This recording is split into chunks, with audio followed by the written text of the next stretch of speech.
In this video, I will simply be doing a bunch of example problems for how to factor trinomials when you have a number larger than 1 in the front for A. Starting off with number 1, we were going to label our A, B, and C terms. We notice that there is a number in front of A. In this case, it's 4. And we are going to move it to the back by multiplying it to your C term. Here we'll multiply 4 times 49. That is 196. So now we will rewrite our trinomial without a number in the front and by replacing the C term with the product. Now we are going to be factoring like normal. We will set up our two parentheses, put our variables in front. This sign means that the signs will be the same in both parentheses, and they will both be positive. Now we are going to find our factors of 196. Now that is a very large number, so I would recommend going to your calculator, going to graphs, taking 196 divided by x, and getting a table. Here you'll find all of the factors of 196. Anytime you see a decimal in this list, you are not going to add it, you're just going to skip it. And we know our list is complete when you see numbers begin to repeat themselves. Let me fix that.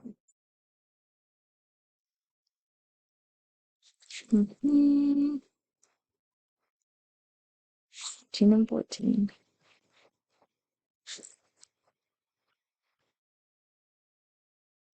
So at this point, we are seeing repeated numbers. We already have 7 and 28.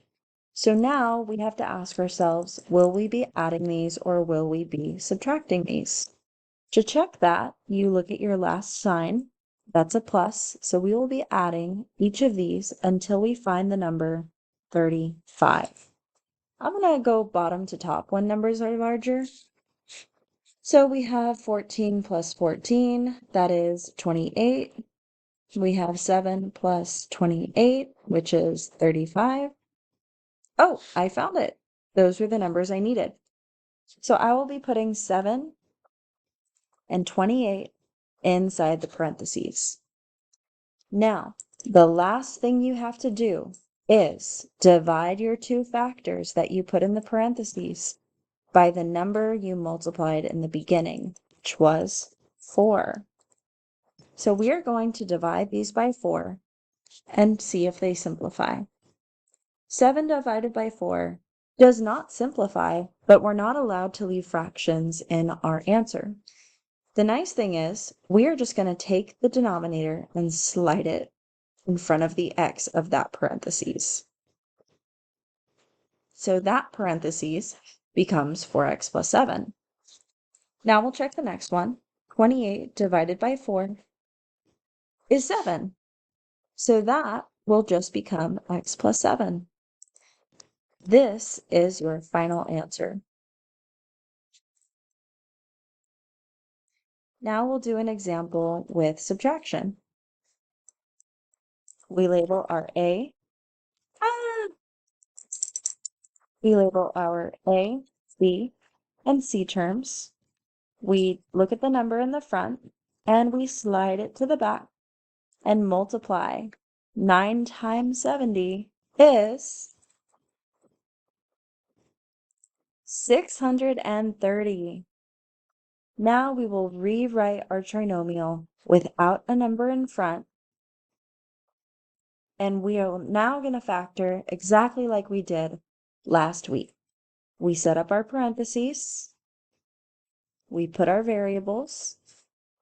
We look at the last sign. This means the signs will be different. 1 plus, 1 minus. Now we will find the factors of 630. 630. That is a very large number, so we are going to be finding the factors in the calculator. to save time. We get our table and we start writing. 2 times 315, 3 times 210, 5 times 126, 6 times 105, 7 times 90, 9 times 70, 10 times 63, 14 times 45, 15 times 42, 18 times 35.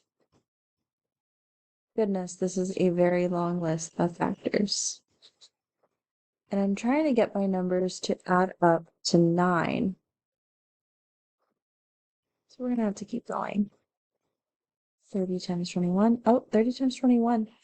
That already happened. So those are all my factors. And I'm sorry, we're not going to be adding. We're going to be subtracting because that's what this sign says to do. So we're going to subtract. And I'm going to be honest, with large numbers like these, I'm going to be subtracting from the bottom of my list because I'll probably find it faster. So 30 minus 21 is 9. We found it immediately. So we have to remember that the bigger factor goes to the plus. The bigger number between 21 and 30 is 30. And here we'll put our 21. Our last step is to divide these two numbers by the number we multiplied in the beginning, which was 9. Now, 30 divided by 9 simplifies to 10 divided by 3. 21 divided by 9 simplifies to 7 over 3. However, we're still not allowed to leave a fraction in our answer. So the denominator will simply move to the front of those parentheses, like so. This is our final answer. I am going to do one more problem. Let me see. Let's look with, I want some smaller numbers. Let's try number 11. As always, we'll label our A, B, and C. We slip the A to the back. We multiply it with the number that's there. We rewrite our trinomial with our new term. So that times that gave us this. Now we set up our parentheses with our variables. This means our signs will be the same, but they'll both be negative. Next, we are going to find all the factors of 60. 60 divided by x, Control T. We have 1 times 60, 2 times 30, 3 times 20, 4 times 15, 5 times 12, 6 times 10. And that is all. Now we look at our last sign. This is a plus, which means we will be adding these until we find the number 90. I'm going to start backwards from the bottom. 6 plus 10 is 16. 12 plus 5 is 17. 15 plus 4 is 19. Those were my factors. Now, because the signs are the same in both parentheses, it doesn't matter which number goes first. Now, my last step is to divide these two factors by the number we multiplied in the beginning, which was 6. Now, we'll see if our fractions simplify. 4 divided by 6 is 2 over 3. 15 divided by 6 is 5/2. But we're still not done because we're not allowed to have fractions. So in this case, we will be moving the denominator up in front.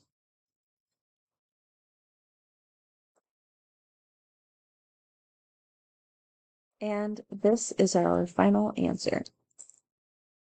So those are the 4 types of factoring problems you can run into based on your signs. Always remember, practice makes perfect, and if it gets a little overwhelming, just step back, take a deep breath, and try again.